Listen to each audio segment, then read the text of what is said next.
Boa tarde a todos.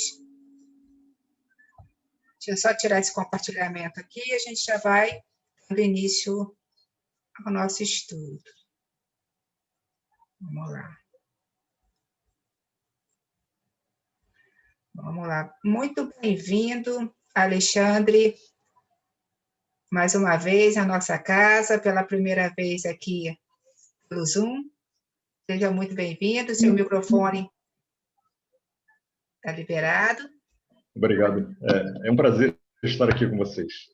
A gente é que tem o prazer de te receber. Fátima está também com o microfone liberado. Tá bom, minha amiga? Fátima não, Olívia. Olívia, que vai fazer a leitura, né, da página de preparo. Em seguida, ela vai fazer a prece.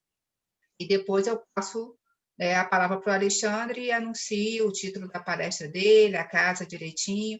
Mas a gente vai dando início com a Olívia. Olívia, eu vou compartilhar. Bem-vinda, minha amiga.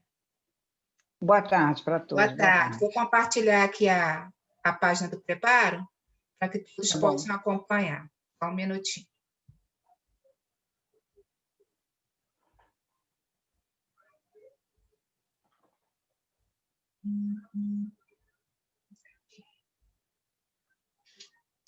É do livro Agenda Cristã e o texto é Sinais.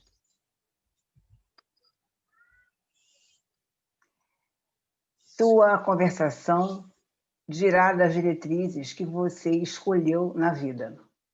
Suas decisões nas horas graves identificam a posição real de seu espírito. Seus gestos na luta comum falam do seu clima interior.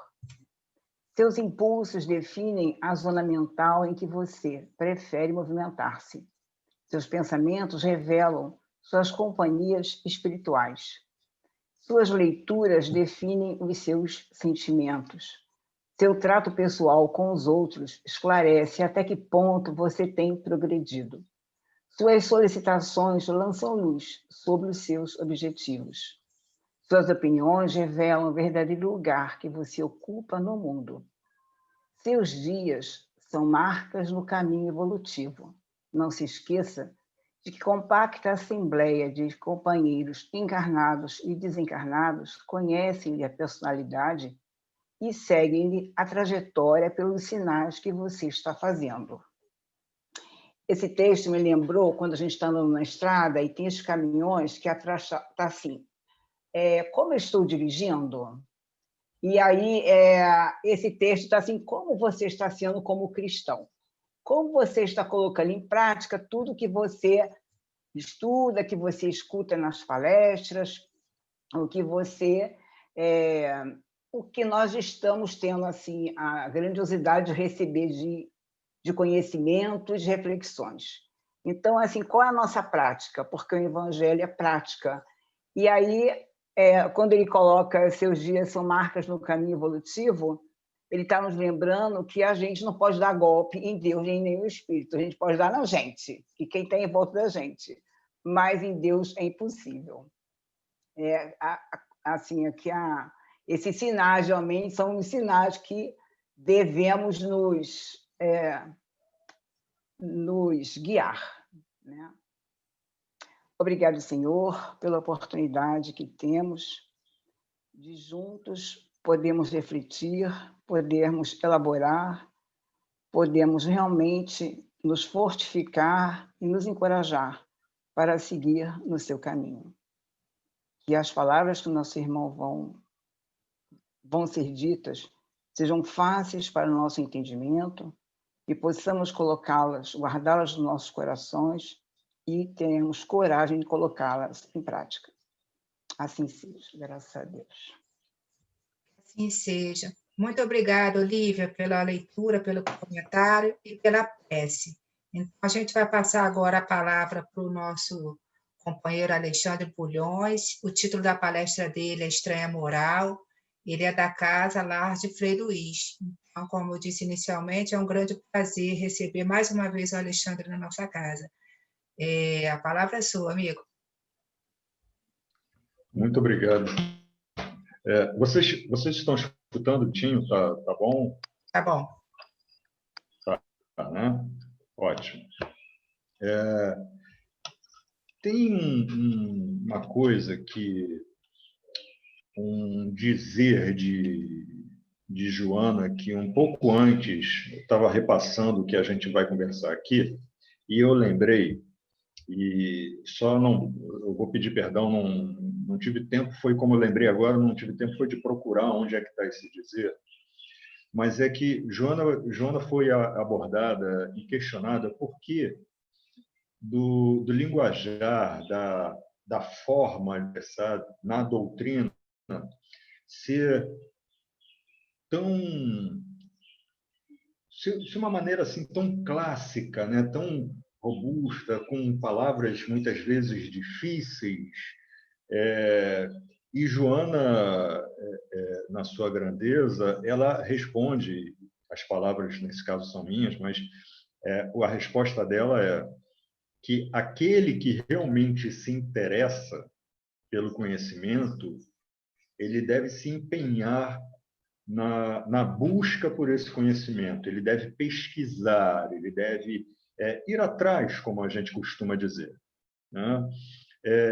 E aí eu lembro que certa vez, em uma ocasião, citando isso, alguém me questionou assim: poxa, mas como é que ficam aqueles que ao nosso redor que têm dificuldade com a comunicação, que têm um conhecimento limitado, que pouco estudou, têm uma simplicidade na sua forma de entender, né, os textos.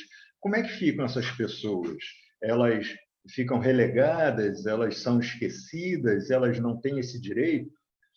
E aí nós lembramos que é sempre muito necessário a gente olhar o ensinamento de nosso mestre e, principalmente, buscar entender a vontade de nosso Pai, sempre lembrando que não é possível viver uma única lei, retirando todas as outras. Da mesma forma como na nossa sociedade, nós não podemos dizer o seguinte: hoje eu vou passar o dia fora e vou seguir só uma determinada lei. As outras eu não sigo. Isso não é possível, porque nós temos um compilamento, né? Quer dizer, temos um conjunto de regras e de leis e não estamos submetidos a cada uma independentemente da outra. Da mesma com as leis de Deus. E aí nós pensamos, eu falei já, a lei de sociedade ela está aí para corroborar justamente isso, para apoiar essa colocação de Joana de Ângeles, né? Por quê? Porque quando nós não temos capacidade de entender, de aprender algo, nós buscamos no próximo, naquele que está ao nosso lado, esse apoio. Então, a lei de sociedade ela vem nos explicar que estamos em sociedade por um objetivo, com uma finalidade muito simples, muito clara. Nós somos, sim, mais fortes do que a soma de cada um de nós, né? O todo é muito mais forte. Quer dizer, vamos somar a capacidade de cada um. Legal, deu, sei lá, só para exemplo, deu 1000. Mas quando nós vemos o resultado do todo, é muito mais do que isso. É 2, 10, 100, 1 bilhão, é muito mais. Porque nós somos muito mais fortes juntos, inclusive nas nossas fraquezas. Porque quando um tem uma fraqueza e ele reconhece isso, e o outro tem a mesma fraqueza, aquilo que ele aprendeu no exercício da sua fraqueza, ele ajuda o outro a aprender mais rápido e, com isso, poder se fortalecer. E, ao compartilhar com o outro, ele também se fortalece. Então, a lei de sociedade ela vem para nos mostrar que não é à toa que estamos nessa família em que estamos, no meio em que vivemos, na comunidade, na cidade, no país e por aí vai, né? Estamos aqui para aprender uns com os outros. Bom, e por que estamos falando isso? Sim, e aí só para fechar esse pensamento em relação a resposta de Joana de Ângeles, né? A lei de sociedade nos mostra que aquele que tem menor entendimento, ele recebe, ou pelo menos deveria receber, a ajuda daquele que tem um maior entendimento. E, em contrapartida, aquele que tem um maior entendimento em um determinado assunto, ele recebe do outro ajuda em outro determinado assunto. E aí nós vamos nos apoiando e crescendo juntos. Essa é um pensamento básico da doutrina, né? A doutrina espírita ela não está ali formatada, né, assim não se perde e não se muda. A doutrina espírita ela vem nos dizer que o ensinamento de Jesus, não só a doutrina, mas o ensinamento de Jesus, ele deve evoluir. Não é que nós vamos pegar o ensinamento de Jesus e fazer com que que o ensinamento dele evolua, mas a nossa compreensão do ensinamento dele é que tende a evoluir à medida que nós vamos avançando no nosso aprendizado, nas nossas experiências e por aí vai. Bom, dito isso, né, o nosso tema, ele é muito, é um dos temas que mais exigem dessa compreensão, dessa mensagem de Joana para nós. Porque o nosso tema diz respeito ao capítulo 23 do Evangelho segundo o Espiritismo e que tem como título Estranha Moral. Por que estranha moral? Basicamente porque algumas coisas, alguns entendimentos do ensinamento de nosso Mestre Jesus foram distorcidos, né? Ou por um interesse sociopolítico, ou por uma incoerência no pensamento, ou por uma deficiência no entendimento, ou seja lá por que for, alguns ensinamentos eles nos chegaram torcidos mesmo. E dentro desse capítulo Estranha Moral nós temos alguns exemplos. Eu vou pegar aqui um exemplo rapidinho que diz respeito a Lucas 14, 25 a 27, e que diz assim, o título é Odiar os Pais. Já no título, quem vai ler a primeira vez fala assim, odiar os pais? Peraí, coisa aqui, porque deve ser só para chamar a atenção, porque odiar os pais. Não faz muito sentido, né? Mas vamos lá, vamos ao texto. E aí a gente começa. Como nas suas pegadas caminhasse grande massa de povo, Jesus, voltando-se, disse-lhes, se alguém vem a mim e não odeia, se alguém vem a mim e não odeia a seu pai e a sua mãe, e a sua mulher, e a seus filhos, e a seus irmãos e irmãs, mesmo a sua própria vida, quer dizer, não basta odiar todos os que estão à volta, tem que odiar a minha própria vida. Não pode ser meu discípulo.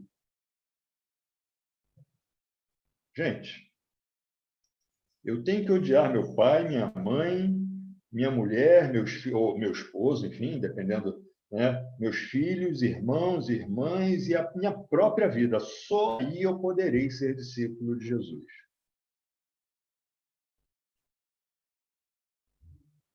É estranho, né? E aí tem um ponto muito importante. Vamos só relembrar. Joana nos diz o seguinte, que é preciso que aquele que tenha maior entendimento ajude quem tem menor entendimento. Mais ainda, é preciso que, para o melhor entender da mensagem, que cada um de nós pesquise vá atrás, busque o entendimento correto. Nós sabemos que o nosso Mestre Jesus, ele não falava de forma, nem sempre, né? Ele falava de forma direta. Muitas vezes ele fazia uso de palavras alegóricas, né?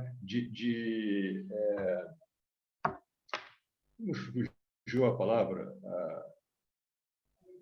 Parábola? Não, alegoria, não. Metáfora? Hã? Metáfora? Metáforas. Parábolas? Ótimo. Metáforas, parábolas, tudo isso.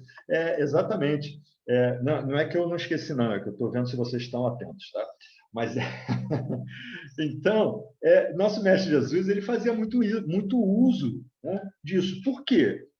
Porque, gente, olha só, a maior parte de nós, quando assiste uma palestra, e essa palestra ela vem quando a gente vai, né, num evento, e o palestrante fala com as palavras mais simples possíveis, e essas palavras chegam fáceis.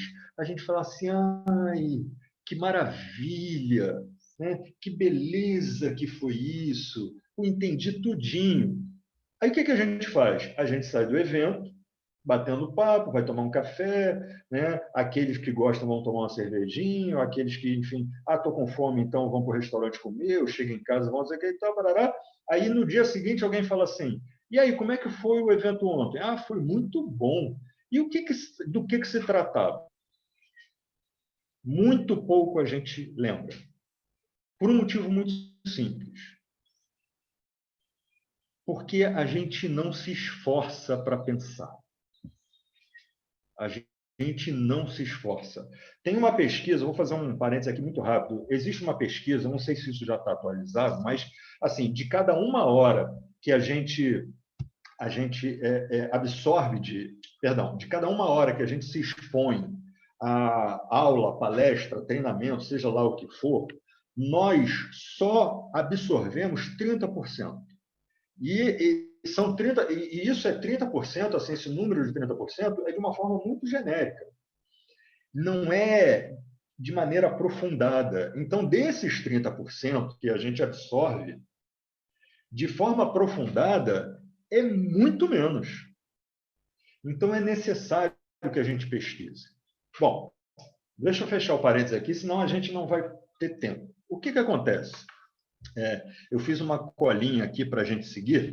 Então, por que a gente tem essa necessidade, né, de pesquisar? Eu vou aqui na primeira... No próprio livro, no Evangelho, perdão, né, na primeira ação, tem aqui assim, ó, cadê? Esse aqui é diferente do meu. Não tem problema. Aqui não tem um nome. Aqui não tem um nome. Mas é que eu tenho um outro evangelho que eu não trouxe, mas não tem problema.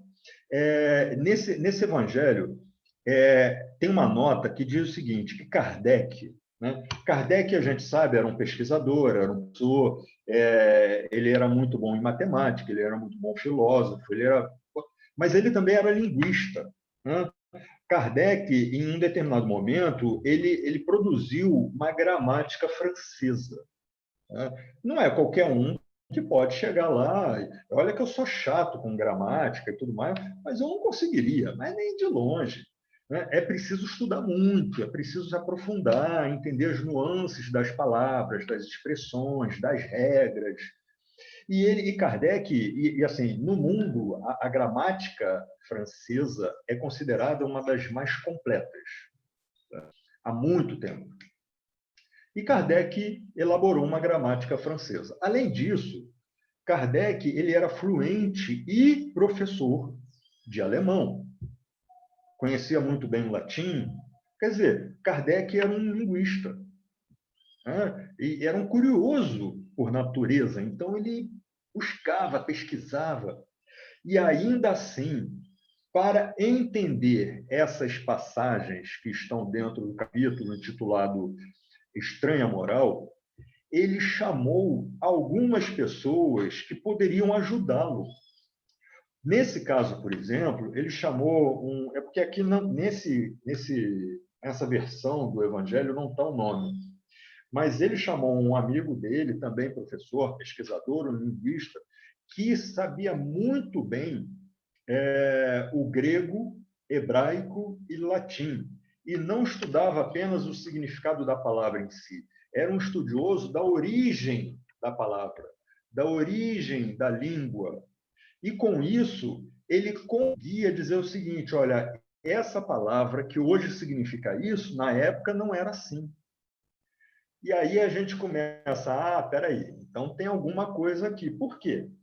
Porque, olha só, de novo, se alguém vem a mim e não odeia seu pai e a sua mãe, gente, Jesus dizendo, olha, você tem que odiar teu pai e tua mãe, tem alguma coisa aí muito estranha. Jesus bebeu alguma água batizada, alguma coisa assim, porque não é possível. Não está de acordo com a mensagem dele. E aí, esse irmãozinho, quando abordado por Kardec, ele diz o seguinte, não odite, vocês me perdoem a minha pronúncia, mas eu estou um pouquinho enferrujado em hebraico, grego, essas coisas. Tá? Não odite, em latim, caí, misei, em grego, não quer dizer odiar. Não quer dizer odiar. Amar menos. E aí aqui, se vocês forem abrirem o Evangelho, tá? Independentemente da versão, no capítulo 23, provavelmente aí, segunda página, entre a primeira e a terceira, vai ter uma observação e que vai falar justamente isso. Aí tem uma série de outras coisas, tá? Mas ele diz aqui, esse verbo não significa apenas odiar. Olha, apenas odiar. O apenas aqui é muito importante.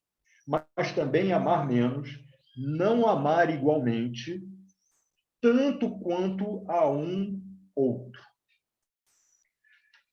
Então, olha só, quando Jesus falava, vamos aqui, isso é muito importante para a gente entender. Se alguém vem a mim e não odeia seu pai e sua mãe, não é odiar como a gente entende. Antes de prosseguir, eu vou pegar aquilo. Se a gente abrir o dicionário, nosso dicionário, falar assim, o que significa odiar? Tem lá escrito, sentir aversão, detestar, abominar. Gente, Jesus em momento algum vai nos dizer para abominar pai, mãe, irmão, irmã, parceiro, né? Esposo, esposa. De jeito nenhum. Jesus nos diz, perdoe quem lhe ofende, perdoe o seu inimigo, ame o seu inimigo. Como é que na página seguinte ele diz, sabe aquele lá que eu te falei para amar? Agora você tem que odiar. Não faz sentido. Então, nosso irmãozinho aqui, né, e agradecemos Kardec por essa veia de pesquisador, né? Nosso irmãozinho vem dizer, odiar não apenas, a palavra não apenas significa odiar, mas também amar menos, não amar igualmente, tanto quanto a outro. E aí, vamos substituir rapidamente.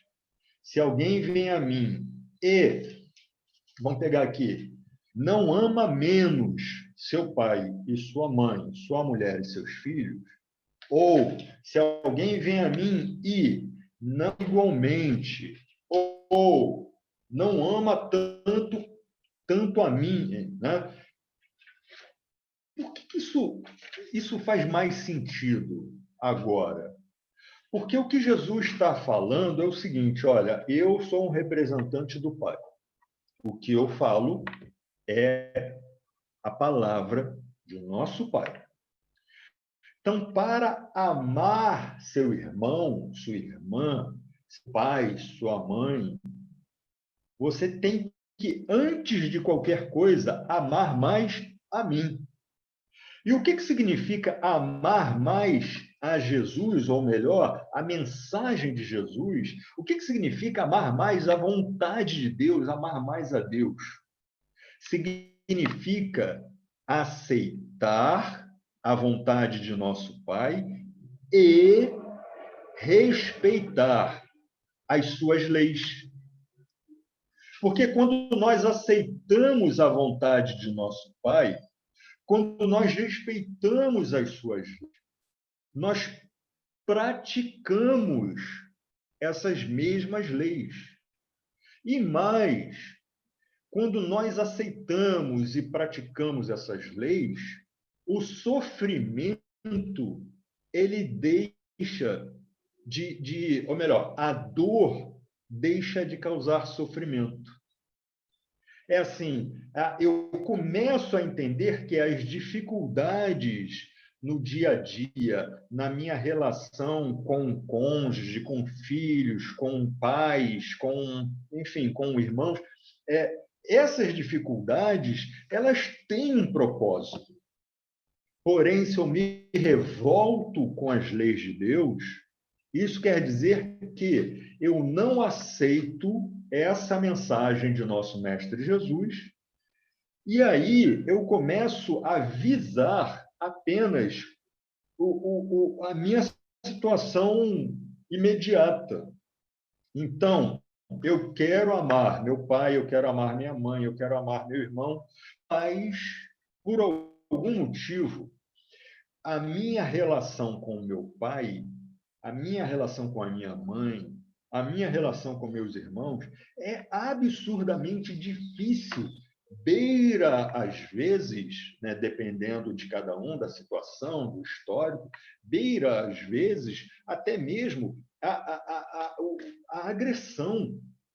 Então, quando eu olho unicamente essa relação, eu começo a perceber que eu não quero isso, porque eu não estou aqui para ser agressor ou para ser agredido. Eu quero uma vida de felicidade, eu quero uma vida tranquila, eu quero uma vida... Por que é que eu tenho que aturar? Por que é que eu tenho que conviver?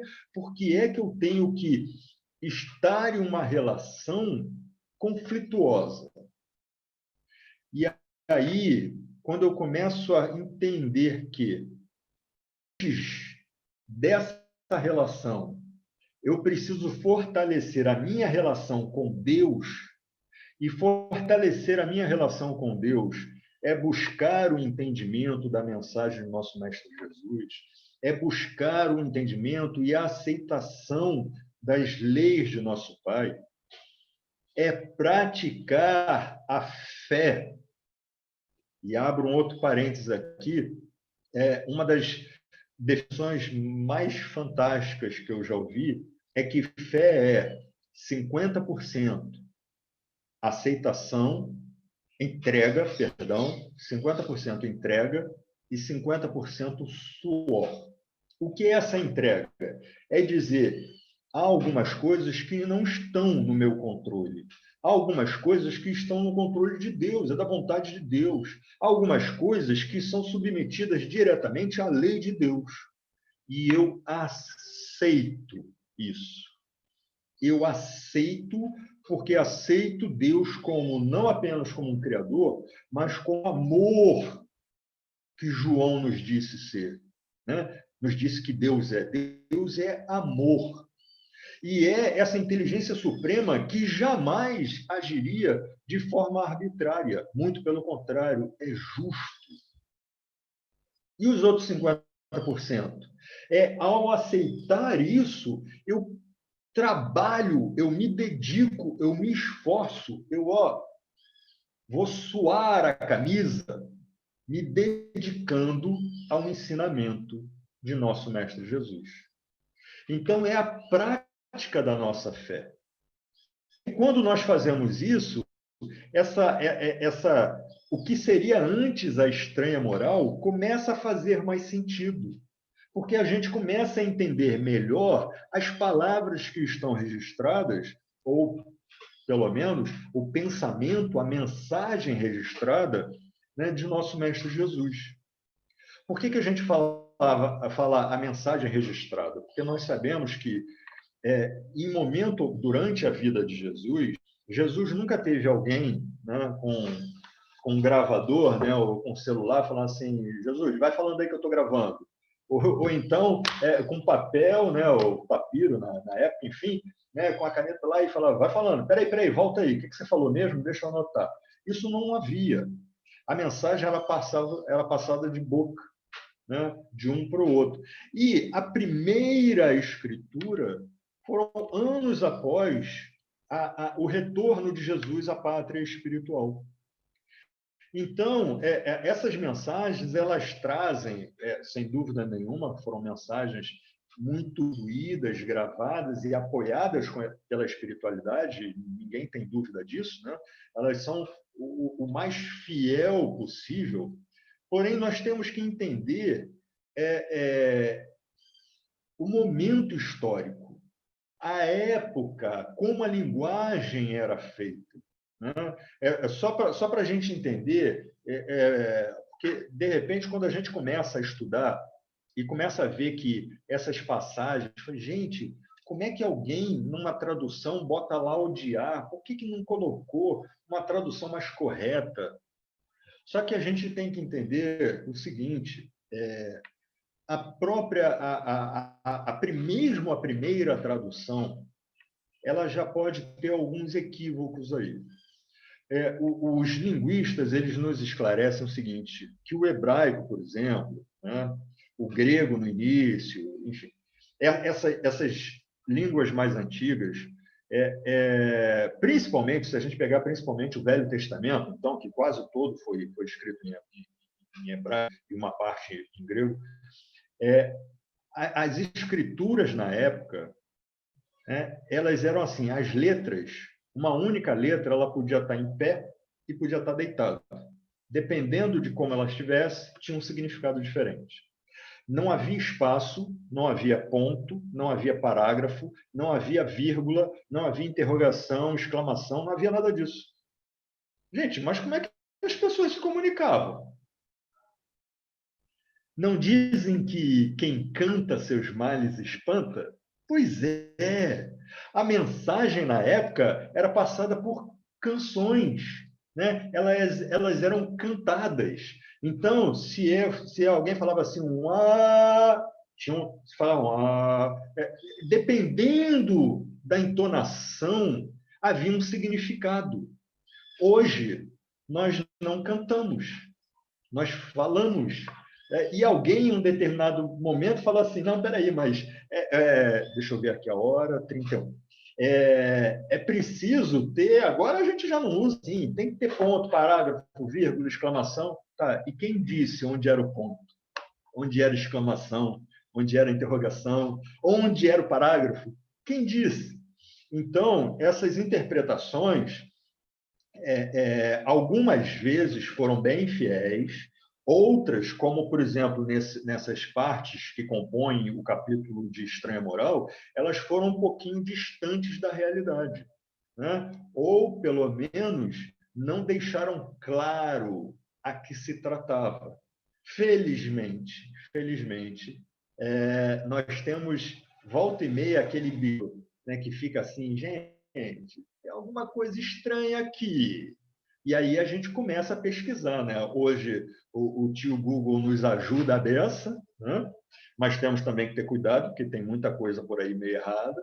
Mas a gente tem a facilidade de se comunicar e de buscar os especialistas, né? Eu não preciso me formar naquilo que eu vou pesquisar para poder ter o conhecimento, né? Outro dia eu estava assistindo uma palestra do Rossandro, não, do Haroldo Dutra. E aí ele estava falando um pouquinho, porque o Haroldo ele estuda muito o hebraico e tudo mais, e ele estava falando, quando alguém vai, por exemplo, tirar um dente, fala, estou com uma dor de dente. Ninguém vai estudar, se formar para tirar o dente. Né? Meu carro deu problema, está fora da garantia. Ninguém vai estudar, se formar para poder consertar. O que a gente faz? A gente procura um especialista, né? A gente procura ajuda. Então, nós precisamos muito, é muito importante a gente buscar essa pesquisa. Assim, antes de prosseguir, alguns já me conhecem, sabem que eu não gosto desse negócio de ficar falando, e fica todo mundo assim, né? Então, claro, se tiver claro, ótimo, sem problema nenhum. Mas alguém quer fazer alguma colocação, fazer alguma... Senão Os microfones estão no mudo. Se alguém quiser fazer uma pergunta, eu sugiro que coloque no chat. Talvez, né? Beleza. Então, vamos fazer assim. A gente fica de olho. Tá. Então, Adriana, você me ajuda nesse sentido? Fico de olho. Se alguém fizer alguma pergunta, eu te sinalizo. Tá bom? Maravilha. Tá, então, qualquer pergunta, por favor, pode colocar aí.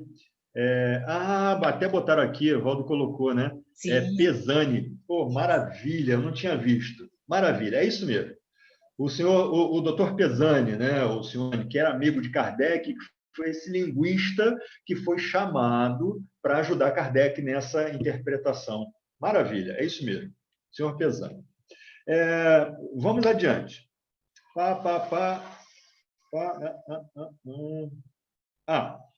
Aqui. Não. Eu peguei outro livro, acabei me perdendo. Mas vamos lá.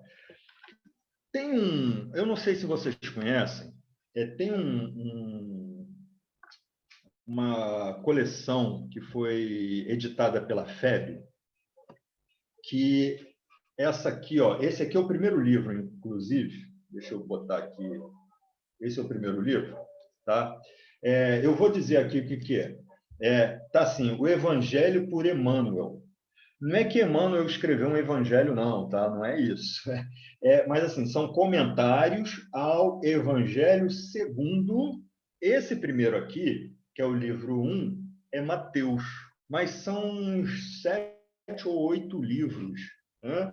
E a FEB fez essa edição, e são vários livros de uma riqueza maravilhosa, tá? E nesse primeiro aqui, deixa eu abrir aqui, já deixei marcado.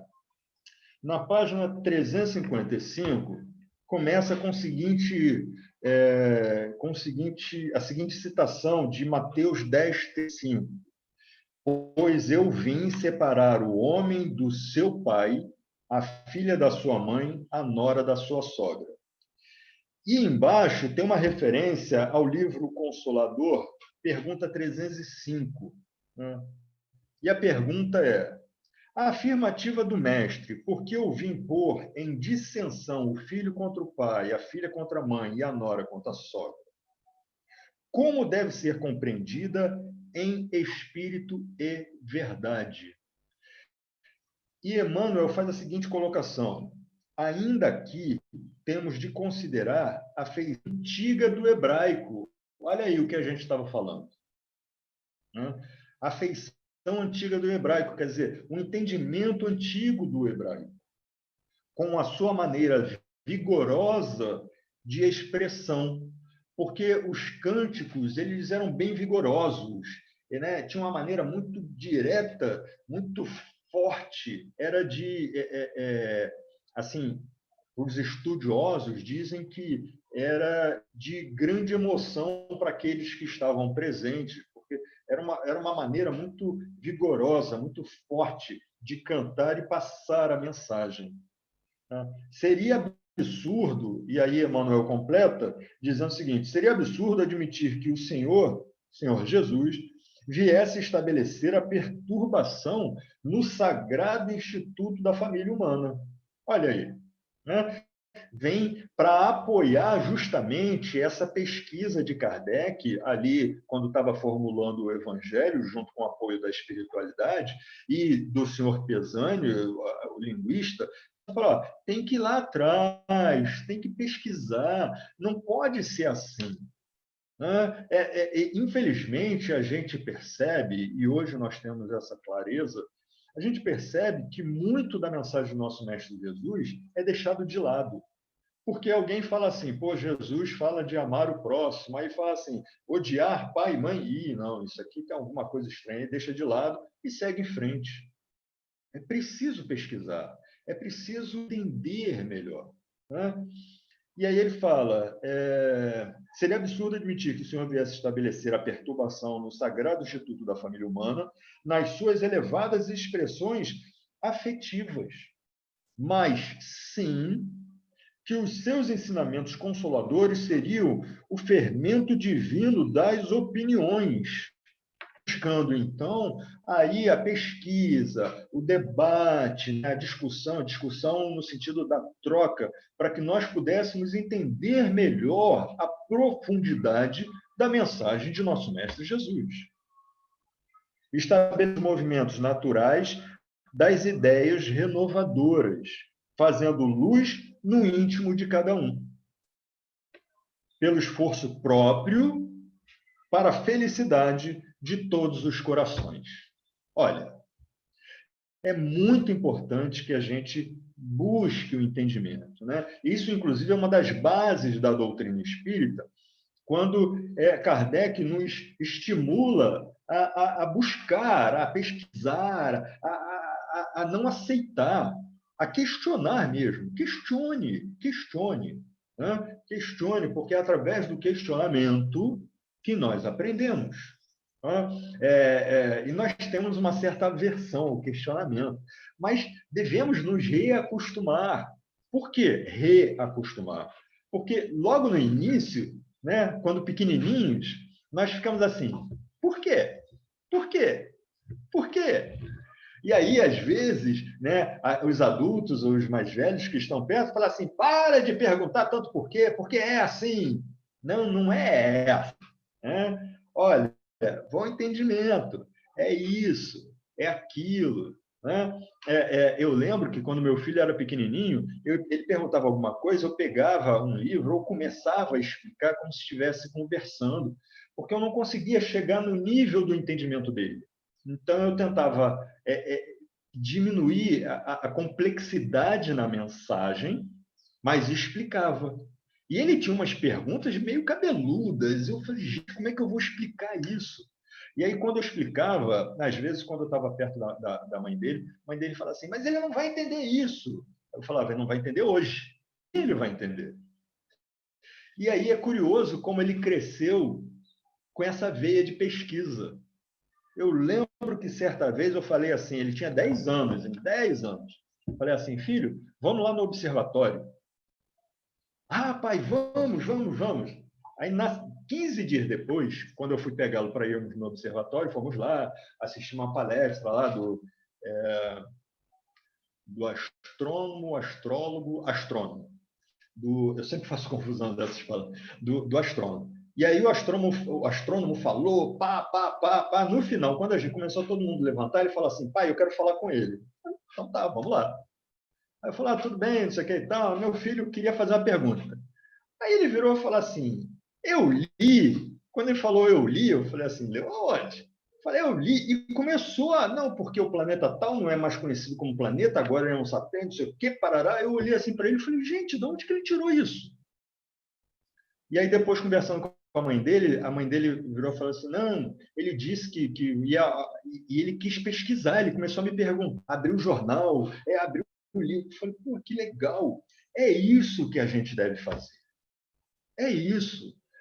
Se fosse para a mensagem chegar de forma, sabe, desenhadinha, bonitinha, era só falar, nasceu, toma aqui o teu folheto, quando puder ler, quando souber ler, leia, que você já vai entender tudo.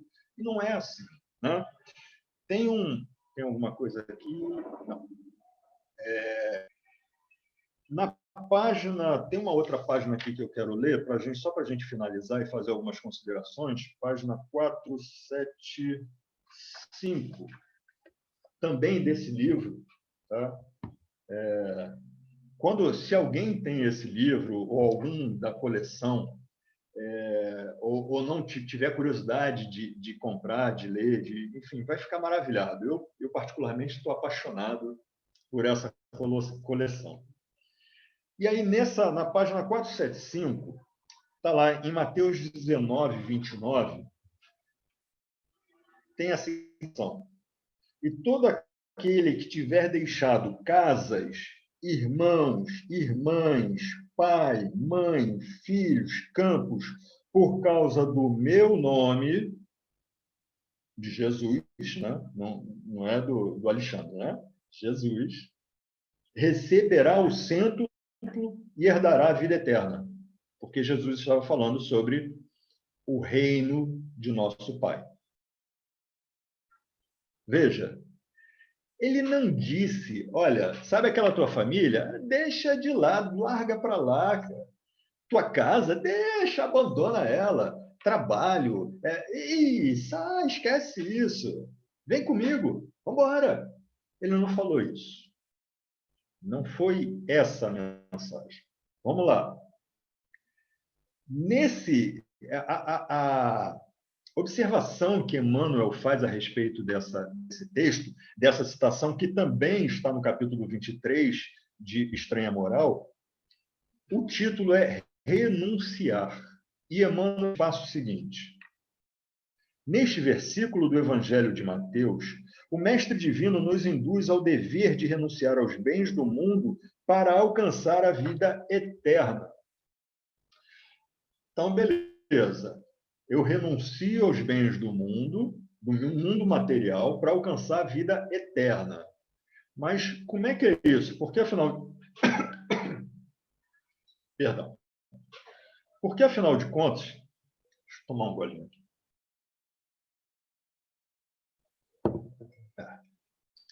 Porque, afinal de contas, nós temos responsabilidades no plano material. Nós temos responsabilidades com a nossa família, com a nossa casa. Né? A família não existe à toa. Né? A nossa casa não existe à toa. O nosso trabalho, nós temos responsabilidades. Mas eu tenho que abandonar tudo isso, colocar uma toga, um chinelo e ir atrás de Jesus? Como é que é isso? Que renúncia é essa? A necessidade, proclama o Messias, de abandonar pai e mãe, mulher e irmãos. No entanto, é necessário esclarecer como renunciar. Então há maneiras e maneiras. Né? Maneiras e maneiras.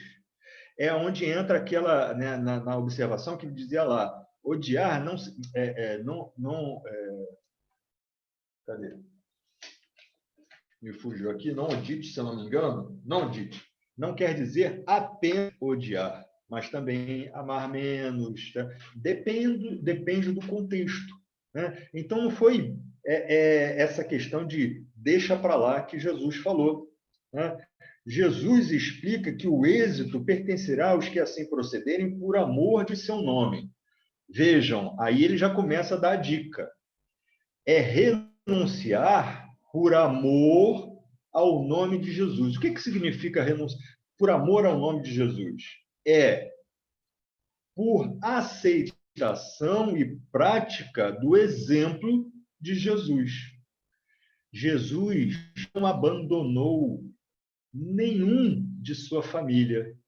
Jesus não abandonou nem mesmo aqueles que lhe viraram as costas. De jeito nenhum.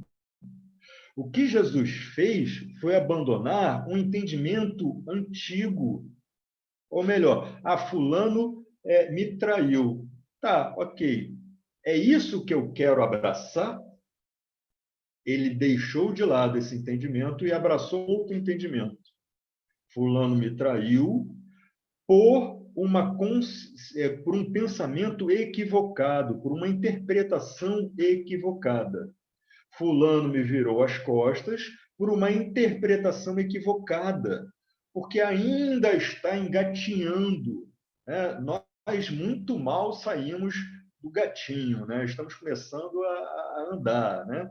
Então, Jesus não abandonou aqueles que, por algum motivo, o fizeram mal. E aí, só para a gente não extrapolar o tempo, continua. À primeira vista, o alvitre divino parece um contrassenso. Né? Jesus, no momento, diz para amar e no outro ele diz para odiar, diz para abandonar. Né? Primeiro ele diz para dar atenção, para acolher e depois diz para abandonar. Não faz muito sentido. Como olvidar os sagrados deveres da existência, dessa existência, se o Cristo veio até nós para santificá-los? Opa, perdão, os sagrados deveres da existência, a existência como um todo, a existência espiritual. Se o Cristo veio até nós para santificá-los, né? Como abraçar a mensagem divina e negar a existência material, mas sem entrar em conflito. Como fazer isso? Os discípulos precipitados não souberam atingir o sentido do texto nos tempos mais antigos. Numerosos irmãos de ideal recolheram-se à sombra do claustro, esquecendo obrigações superiores e inadiáveis.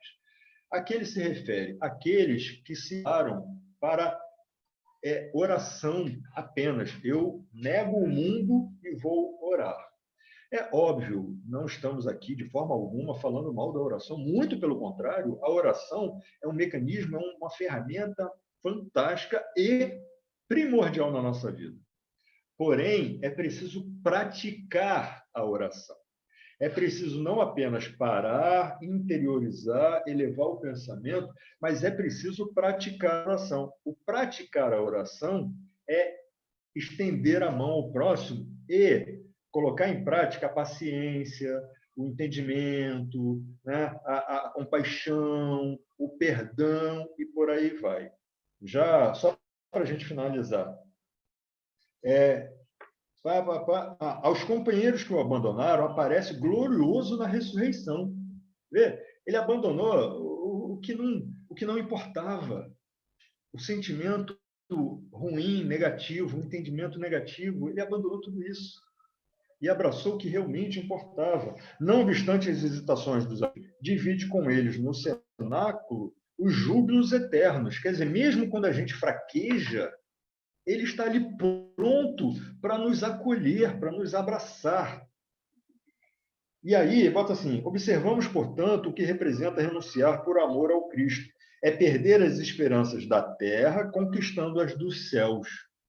E, de novo, não é simplesmente deixando de lado o que há na nossa vida terrena, mas é trazer para a nossa prática terrena, material, um entendimento da vida espiritual. É começar aqui praticar aquilo que precisamos no plano espiritual. E, com isso, modificar o nosso mundo e não nos permitir ser modificados pelo mundo.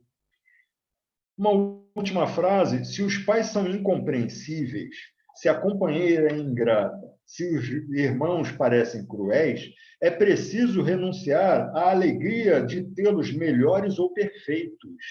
Ou melhor, é preciso entender que eles são falhos. E, portanto, deixar as nossas expectativas de, mas o meu pai, a minha mãe, o meu irmão, a minha irmã, meu cônjuge, como é que fica? São pessoas imperfeitas, que necessitam de ajuda, assim como nós necessitamos. É preciso renunciar unindo-nos ainda mais a eles todos, a fim de trabalhar no aperfeiçoamento com Jesus. Olha só, o texto ainda tem mais um pouco, mas por causa do tempo nós vamos parar aqui. O mais importante é que nós possamos entender o seguinte: o que inicialmente parece uma estranha moral é, na verdade, uma solicitação equivocada, porque a tradução foi equivocada, mas providencial, porque nos convoca ao estudo, à pesquisa, à busca. E eu não entendo isso. Alguém aí entende? Alguém entende? Ah, você entende? Me ajuda aqui. Isso é a prática da lei de sociedade. Isso é a prática da vontade de nosso Pai, quando diz que somos diferentes, sim, mas somos semelhantes, né? E filhos dele. E como Jesus deixou claro, é o dia a dia, é a prática do dia a dia, né? É segui-lo no caminho que ele indicou, que vai nos levar a esse reino divino, a felicidade prometida, que é da vontade de nosso Pai para todos nós. E que assim, meus irmãos, nós esperamos que essas poucas palavras, tentamos aqui ser o mais sucinto possível, o assunto é extenso, tem muitos exemplos, mas que essas palavras possam nos trazer a vontade de ir além, que nós possamos buscar na fortaleza do próximo aquilo que nos completa em nossas deficiências, muitas vezes. Porque estamos aqui para isso. Não é à toa que estamos na família que nós estamos, na sociedade que nós estamos, no momento em que nós estamos. Essas dificuldades surgem para nos fortalecer e nos levar adiante. E que, acima de tudo, a vontade de nosso Pai seja feita cada vez mais, cada dia mais, em nossa vida. Um beijo no coração de todos vocês. Que lindo, muito, muito obrigada. Quando você falou aí da escrita sem ponto, sem vírgula, eu lembrei de um autor brasileiro que se chama Raduan Nassar, que escreveu a Lavoura Arcaica.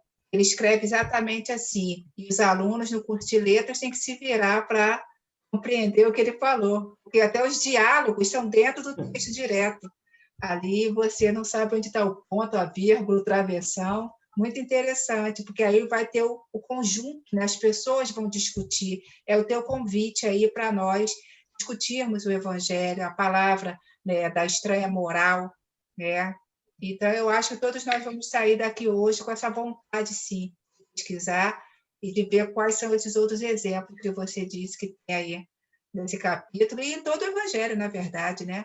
Muito obrigada, tá? Foi maravilhoso. Sem dúvida. Eu vou passar, então, para a minha amiga Olívia, para que ela possa fazer a prece final, tá bom, Olívia? Tá bom. Obrigado, Senhor, pela oportunidade de podermos ser encorajados, sermos desafiados pelo nosso irmão Alexandre a olhar com um olhar de curiosidade, de coragem, nos preparando para as mudanças necessárias, que se fazem necessárias para que possamos encontrar o vosso caminho e a paz das nossas consciências. Graças a Deus. Obrigada, Alexandre. Adorei a palestra. Obrigada. Bom, maravilhosa. Eu que agradeço a oportunidade. Muito boa.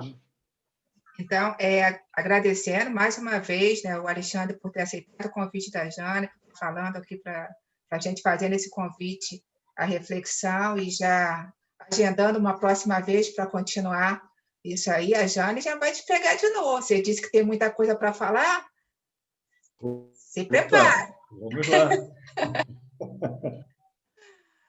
Tá bom. Muito obrigada, meu amigo. Pessoal, os microfones estão liberados para vocês darem aquele tchau bem gostoso para o Alexandre. Obrigada, Alexandre. Obrigada, Alexandre.